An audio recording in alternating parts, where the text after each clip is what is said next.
Kelly, I see that you're here, so welcome back. It's good to see you again. So as we transition to this discussion, it's going to be a little more free form. So by all means, if you to at any point have questions for each other, feel free to expand on them as you like. I have a couple here that I've just been kind of percolating. So I can kick us off if that'd be great, unless there's anything that you two want to really dive in on. No. All right, perfect. So you both have to interview the victim in a sexual assault case, but I know that you both do it from, different perspectives. So can you maybe elaborate a little bit on that? Why are your perspectives different? Well, from my initial contact with the victim, the survivor, my job is to find out what occurred and see the best way to make the victim whole by finding that suspect or those responsible. And that is, I'm not there, and like I said earlier, I'm not there to be, I'm empathetic, but I'm not there to be the therapist. I'm not there to be the medical legal professional. I'm there to collect information and potentially evidence from Kelly, whatever she can provide, and move that forward to a court of law and be that victim's voice in that major part of the process. That's how I view my position. Kelly? Yeah, so it's a really great question, and something we get asked all the time, because I've had people say to me, how do you reconcile not being victim-centered and not having the patient retell the history? See, it's a statement to Jordan or report, but it's a history to me, because I'm medical. And I have this amazing little thing called medical hearsay that can be used in a court of law. So, because while the patient is in the course of treatment and diagnosis, they do tell us things. So even though we may be collecting forensic evidence, our primary goal is medical always, first and foremost. So you don't want to have law enforcement in the room at the same time, even though it would be wonderful if everybody could hear the same thing at the same time. So then we're not asking, the patient to constantly repeat themselves. It's really just not possible. So law enforcement really should not be in the room, because getting our history drives our exam. And so it's different. And we don't want to be viewed as an arm of law enforcement, because we're not. We may be collecting forensic evidence, but we are still medical providers providing medical care. So it's really important to understand the difference between a history and a statement. And though Jordan will get my history that's in my forensic paperwork, whatever that may look like, it's also medical forensic paperwork. And so it's really important to understand. And then many times I've had to go testify in court, and the history is able to come in certain circumstances that I have taken because I took it for the purposes of treatment and diagnosis. And so if Jordan's present in the room, it changes the dynamic a little bit. So just something to be aware of. Yeah, and I don't really want to be in the room for a SANE exam. No offense. No. Thank you both. And as you were speaking, it kind of started triggering questions in my mind. So I apologize if it's a little more off the cuff, but you both have mentioned the kind of, for lack of a better word, the toll that this empathy takes on an individual. And while you both are experiencing in different capacities, I imagine that there's a decent amount of burnout that occurs on both sides. So do you have any recommendations for how you could combat that, or things you would advise people to be wary of? Go ahead, Kelly. Oh, perfect, Jordan. Thanks. No. No, I mean, I think having really good resources and self-awareness. Yeah. I always tell people, and I think my law enforcement, my medical, I think like most of the people on this can relate to this. We are not great at self-care. Yeah. Because we're so busy taking care of everyone else. And I will tell you, I'm terrible at self-care. But what I'm really good at is checking on my people. And in turn, if I'm checking on my people, they are in turn checking on me. And so I think it's just knowing your right and left limits, knowing your vulnerabilities. Some people say, I just know I can't work with juveniles, or I can't work with children, or right. I can't work with this.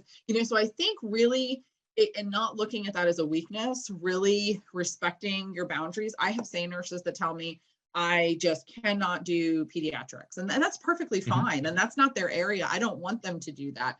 So really just knowing your Achilles heel and not feeling bad about it, embracing it, because we can't all be everything to everyone. So really knowing your limits, and then knowing, I can tell, when I'm starting to I'm even doing this 20 years. So I don't know. I don't know. I just love it. But I think just checking in on other people and them checking in on you in turn, and then just knowing, like, I know when I can tell I feel like I'm kind of I'm becoming maybe less empathetic. And so just kind of doing that gut check, and I don't take it as a weakness or like, oh gosh, it's time for me to get out of this. I just take it as like, I just need a minute, I think so. Just giving yourself permission to need a minute. I agree, Kelly. And it's funny. Yeah, you hit the nail right on the head with, we're not good at self-care because we're always helping everybody else, especially you guys. And it's hard in law enforcement to show any of that weakness, right? Because our whole job is command control. And then here I am telling cops, I want you to be empathetic. And they go, oh my God, emotions. And that's not their thing. It wasn't my thing either. It's hard. And I went through a tough time with it too. It's what I ended up finding out was, like you said, checking on my people. One of my detectives came to me about a year into us, developing this new program. And she said, I need to go see a therapist. And I thought something was like, the way she presented it, because we don't deal well with our emotions, I thought something was like I was taking her to the hospital right then and there. I misread that situation entirely.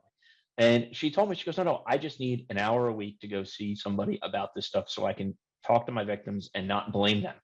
And I need to, because she didn't like you, she didn't know how to take a step. You didn't say this part, but she didn't know how to take a step back, right? So this was her way to take that step back. And I said, just go.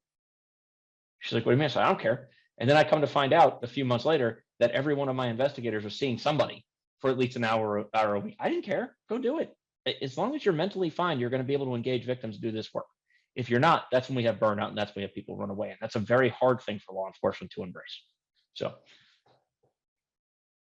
Yeah, that makes perfect sense. I mean, if you aren't taking care of yourself, how can you expect to take care of others, right? Excellent, thank you. So we have a question coming in from an advocate, okay. And Abby asks, how can we get local law enforcement to like us? With the caveat that advocates fighting this fight in our community since 1981. So Abby, keep fighting the fight, but I'm going to let Jordan Kelly kind of unpack that a little bit. We've had our victim advocates around for even before I was in the unit, so 20 plus years. But it wasn't until the heads of state from each agency started to actually embrace the concept that it kind of filtered down and everybody else started falling in line where they work together. And that took a while. And Abby, I'm sorry that you're stuck in this. I mean, really, it is a head of state thing. We have been so lucky because we've ended up working out so well that our state legislature, as much as they like to try to codify everything we do at this point, they didn't even look at this avenue of victim advocacy, because when we were starting to talk about some changes to legislation, it did come up. And once I explained how we all work together, I went, oh, then we won't even bother with that. It's already happening. So it really just takes those kind of things to get together and happen. And I will tell you, the discussion about law enforcement and victim advocates, that could be a whole nother day out in and of itself. Just talking about that and how to develop those. And again, I am sorry that that's been going on since 81. But I will also tell you, you're not the only one. It's still happening in a lot of places, sadly. And it's something that it's historical mentalities and egos, at least from my perspective. And this is Jordan Stinsky talking about FTOC. It's people got to get out of their own way. So I appreciate the work that you do. And I'm sorry. Kelly, is there something you want to add? I love advocates so much. My job is 1,000 times. I will shout from the rooftops. I think advocates are the greatest thing in the world. We started actually, so the medical started pulling their advocates more onto their team, and we almost became like a, just kind of, if they saw one, they saw the other, because we really, just as medical, we really wanted to put the good work out there of the advocates. And I think advocates are so amazing, because for me, when I discharge a patient, they're my eyes and ears, because that patient may lose contact with me, may not do follow-up, but it seems like every time I need to find somebody, that advocate knows exactly where they are and exactly what's going on. So I think if our medical community can round them in a little bit more. So what we found is when we started doing, we kind of went on like a a tour and we were doing panel discussions. And so we had an attorney, we had a nurse, we had law enforcement, but we didn't have an advocate. And so we said, let's bring our advocate on here. And it just became like the expectation that that's our team. Like that's our team. We educate. And then I feel like as we were educating and they were more, they were seeing more and more how valuable these advocates were for medical and for law enforcement for different purposes. I don't know. Advocates here, come on down to North Carolina. We love our advocates. So.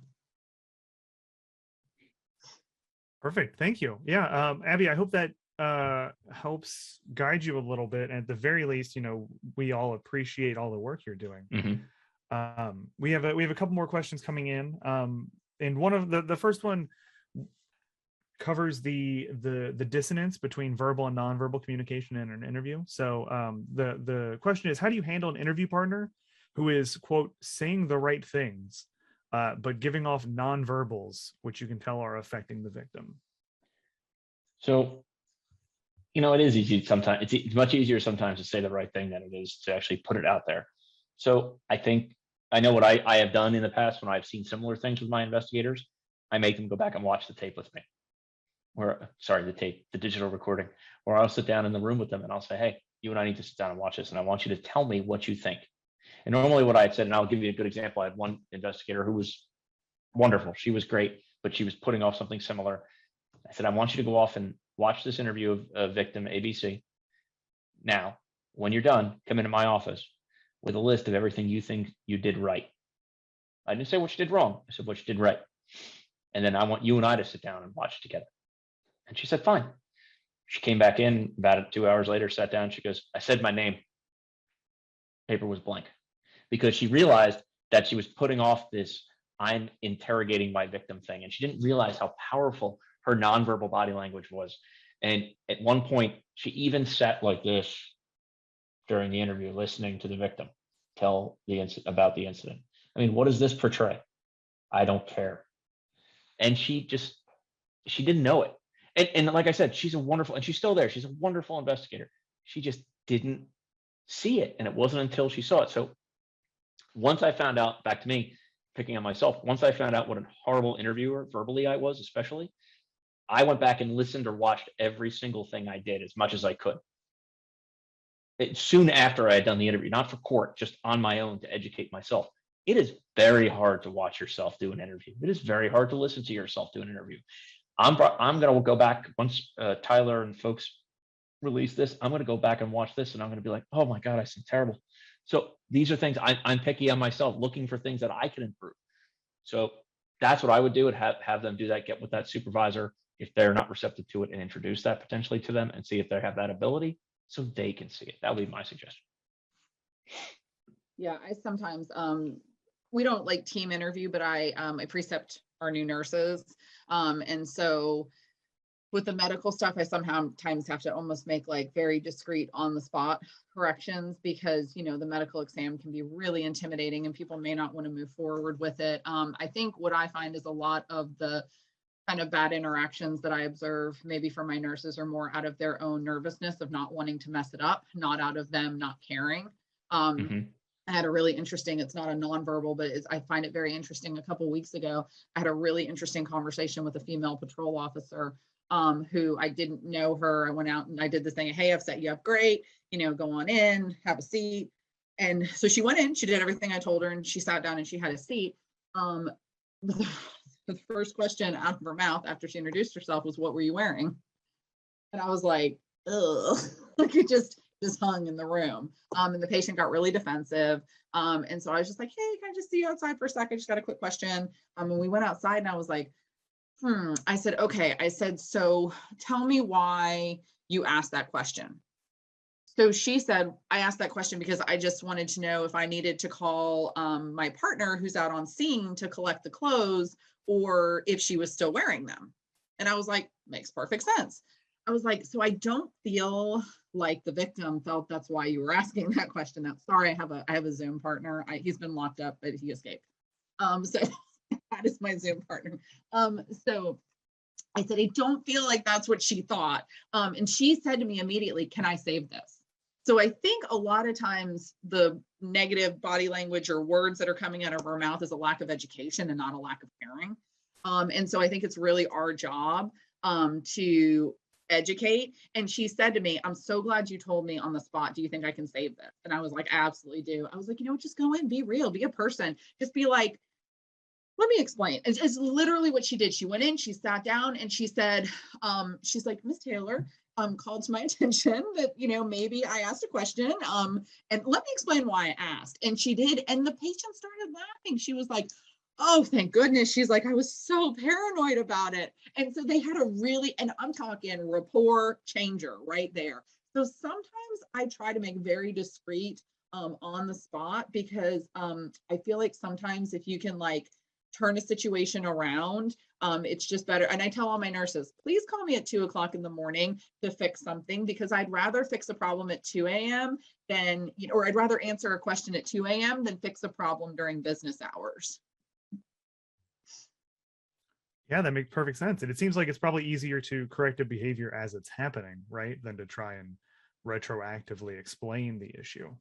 Yeah, sometimes. I mean, it's, you always have to gauge the room and the patient, you don't want to embarrass anyone, but I feel like there's definitely opportunities that, because you want to try to almost turn it around, because, we only get one shot at some of these interactions. And I really think it's not people just not caring. I haven't run into a lot of people that have made the mistakes they make because they just don't care. I think they just are so nervous, and just it is hard. Sometimes even I'm sitting there and I'm thinking, I'm going to channel Brene Brown. I'm just going to sit here and I'm going to say, I don't know what to say. I'm just really glad you told me, because I literally don't know how to respond to this right now. Excellent. Yeah, thank you. I mean, I think that's probably an approach everybody can take. Yeah. Jordan, you had discussed using videos for training purposes. So before I came to the Center for Forensic Sciences here, I taught public speaking at a Midwestern university, and one of the first things that I did was I recorded everybody's presentations. I recorded their first presentation, their last presentation, to so they could watch them at the end of the semester and see their improvements. So could you talk a little bit about how you use these videos as a training mechanism, like these tapes or recordings? Sure. So for me personally, I watched my own. I didn't watch other people's when I was a detective. As a supervisor, I watched for a training aspect of my investigators and for their performance, because you could see that new investigator come in and asking questions, and you give them ideas about how to change their questioning techniques, their body language, in order to conduct a more effective trauma-informed interviewing, utilizing more trauma-informed interviewing techniques. And also, if sometimes you could start seeing if people were not doing, like we talked about early, self-care, where people start to drop off and start becoming a little more, even your survivor may not have noticed it, but I did from knowing my investigators, that they were becoming a little more, they weren't at their best. And I could sit down with them and say, hey, what's going on? What's happening? I did use some, and I actually had a couple victims, we had cases that were very old and very close, which we called up, and I used, with their permission, their interviews to show my new investigators, in some cases, what to do and what not to do. They were not shown out to our public at large, meaning our law enforcement community, and I don't use them in that fashion at all. It's simply to train the next generation of investigators, to show them, here are positives, here are negatives. Learn from our mistakes, learn from what we learn from the positives we gathered, and learn from the mistakes we made, so we don't do this again to somebody else. And I always tell them, I said, one of the things I do when I teach these things, is even in this is my penance for 2 years of not doing it the right way. And I can't even tell you how many victims I spoke to in a way I shouldn't have, and I feel terrible about it even to this day. And I try, and I'm glad I get a chance to give back and hopefully change this with folks like Kelly and me, Tyler, and everybody else, and getting out the right message about how to do these types of cases and work with victims that fall into our realm.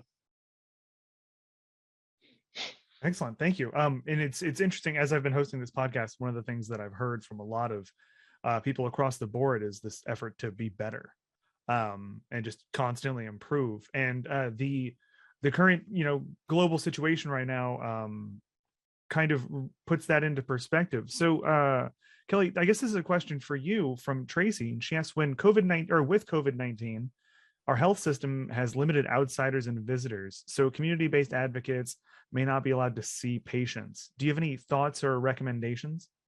do. We actually ran into this. Our hospital went to a no visitor policy.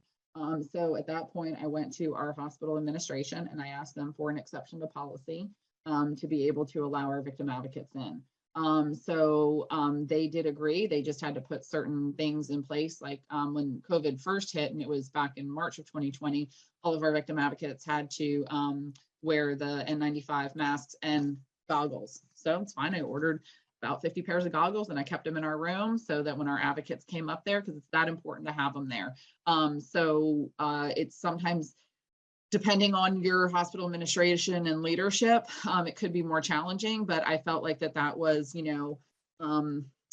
a hill to die on. And so we went to them and said, we have to have these support personnel. We have to have an exception to policy. And it was a written exception to policy. Then when it lifted again, we've now put it back in place. We have reinstated an exception to policy. So I think having a champion in your healthcare, I think that's why it's so important to have positions that are like mine, where it's not just the same nurses that are pulling double duty, where they're a full-time nurse in an emergency department or something like that, and then they're also a SANE. That's how all of my nurses are, but I'm the program manager. So I have the ability and the established relationship with administration to say, our program needs this, our program needs that.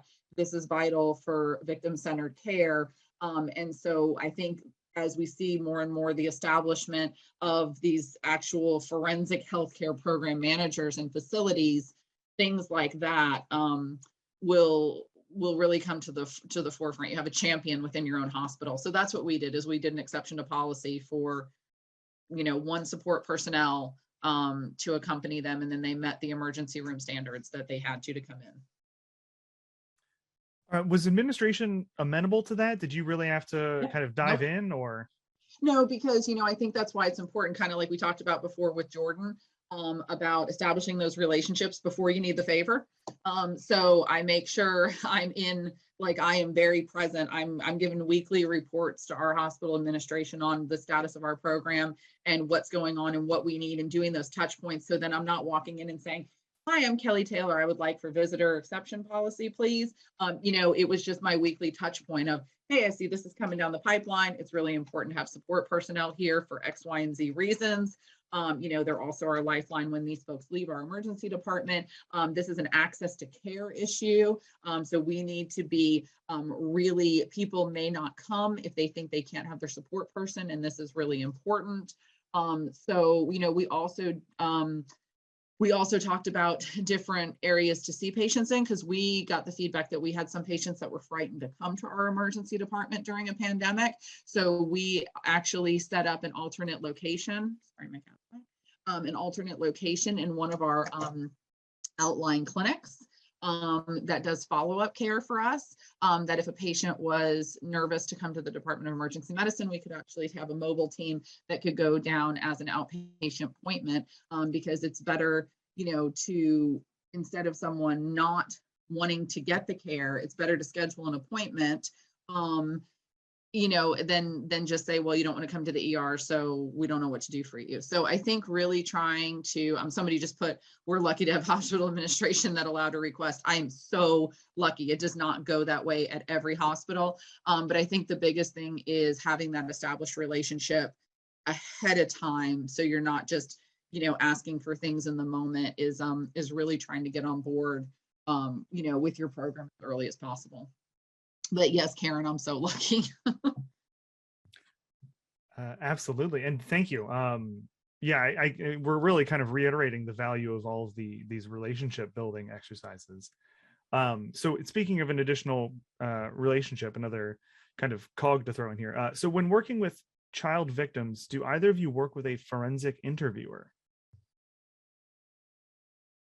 Jordan. Yeah, actually we have, oh, sorry, Kelly, do you want to go? No, I was saying, Jordan, why don't you go? Mm-hmm. Yeah, so we actually have a child advocacy center, and on one side of the wall are my child sex and physical detectives, and then the other side of the wall is CPS. Both teams are trained in child forensic interviewing. When I went through it, it was the RATTAC protocol. That's how long ago I did it. But they still continue to do the most up-to-date programming now, and they do work together and in tandem. It is very rare we've had an instance where a victim has felt uncomfortable with either the social worker or the police officer in the room. they've all been, it's like I said, it's a rarity. And we have MOUs and policies that have been in place for 25 plus years that keep that going. And it works out quite well, actually. Excellent. Thank you. So we do have about 12 minutes left. We're going to wrap up. So if there are other questions coming in, please type them in now. We're working through the ones in the email inbox.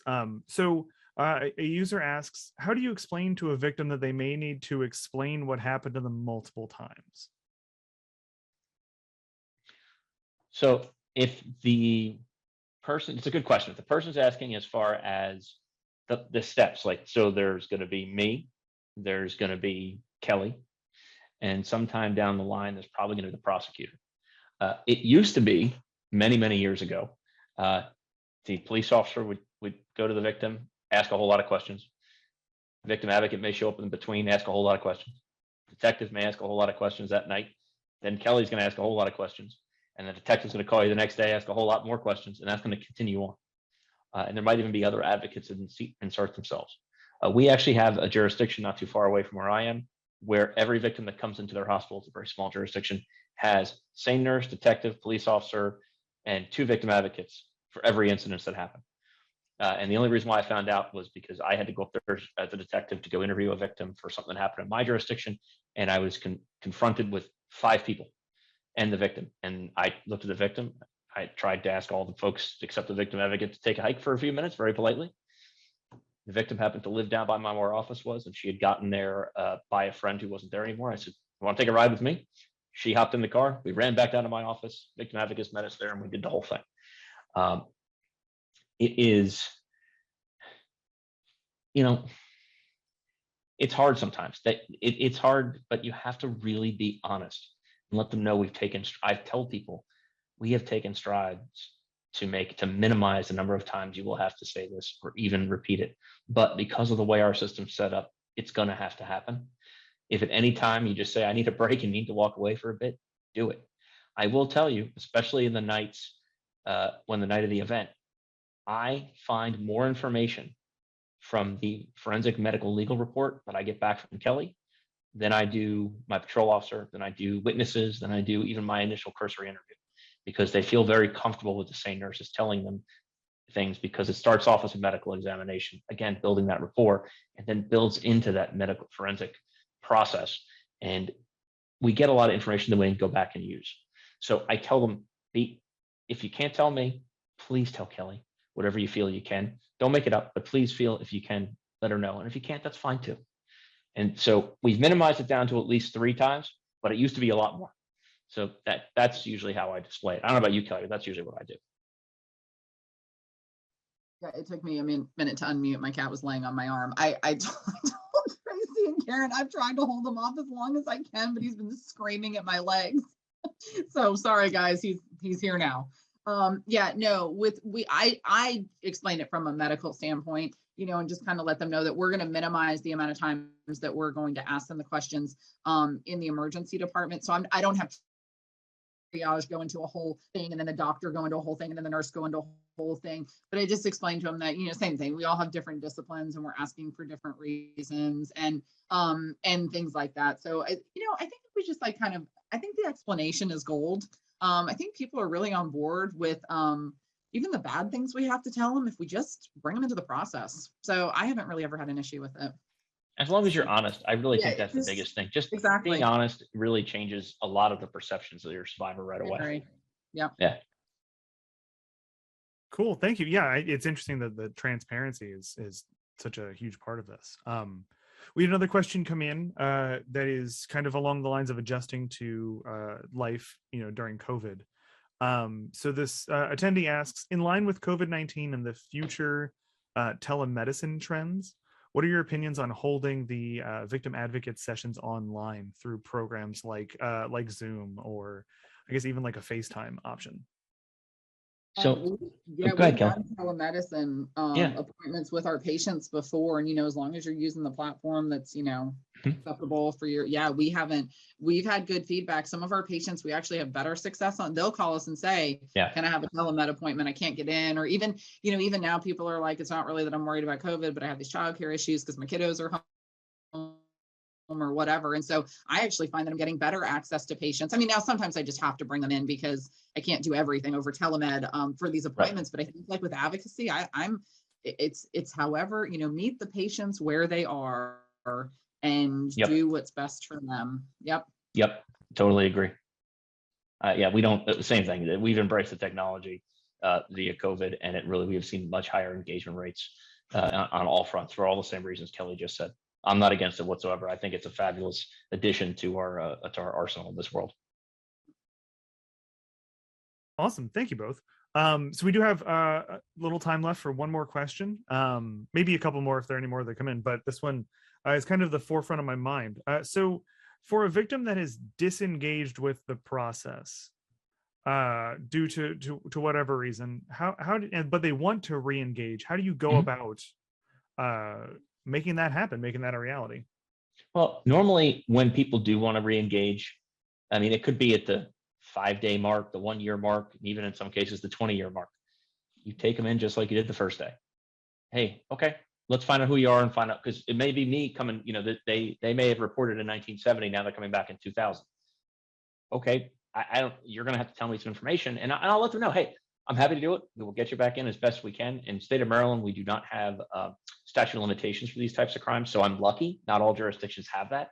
I think where it becomes a huge issue is jurisdictions with those timelines where you have to say, hey, I'm sorry. I'm glad you came back, and you get whatever information you can, because if they want to give it to you. But I'd also be very upfront.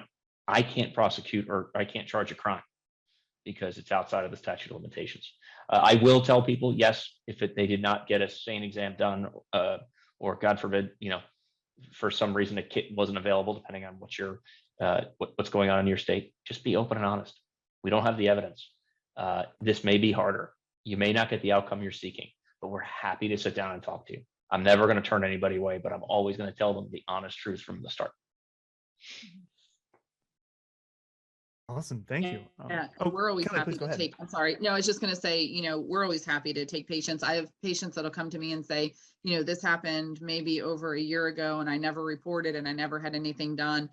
Is there anything you can do for me? And maybe not so much from like a law enforcement standpoint where I'm linking, that I'm affecting that process. But I always tell patients, I'm always happy for them to come to us because there's always blood work that needs to be done, HIV, syphilis, hepatitis, all that stuff. Even a year later, it's really important to know those results for peace of mind. And, we're good. It's good to link in with medical because we can do crisis intervention and link them in with advocacy and behavioral health and stuff like that. So for us, I tell patients it doesn't really matter when you access the care. I'm just so grateful that you did. Awesome. Thank you. So as we're kind of wrapping up here, I want to give each of you a minute or two to kind of give your final thoughts. What is there anything in closing that you want our audience to really take away today? I'll let you both figure out who wants to speak first. I just think the relationship building, if I can say anything, I think that the reason that I don't burn out on my job is because I have the resources to call. I have my point of contacts in each discipline, and they show up for me and I show up for them. And so my job doesn't seem frustrating. And even like when Karen was saying, that's awesome that you have the administrator that supports that. I recognize that I'm really very fortunate, but I think that really adds to me staying so passionate about what I do is because I've been able to form those relationships. And I do work in a place that has a lot of turnover. We are right near a military town, so we have a lot of turnover. So it's not just even about establishing relationships with one person, it's about establishing relationships with agencies. And then it doesn't matter who comes in and comes out. Like our agencies understand that we have a relationship with the medical community and we have a relationship with the hospital. And though it may not be with Kelly Taylor, it is with her program and with her team. And so I think that just establishing that I really think that it's just like a pebble in the pond, and just like those relationships, it just spreads among everything. It's a better encounter for our victims. It's a better encounter for our staff and personnel and for me. So I really think the relationships is really links back into why I'm not burned out after 20 years. So if you do nothing else, go forth and find your nurses and find your law enforcement and your advocates. They will honestly become your lifelines. And if you need me, I'm here, even in North Carolina. Like I will tell you, and Karen can attest to this too, because I saw she's with IAFN. The forensic nursing community is really, I mean, there's not that many of us if you look at like the population of people. So, I mean, really your forensic nurses, like we do know each other, and we know I was able to get a victim that's from here taken care of in Kansas via IAFN through a hospital and a nurse that I knew nothing about in Kansas, just through the nursing network. So find your people, and they will carry you through. I mean, not that I can speak to my nursing context, Kelly, outside of you and a couple others, that's about it.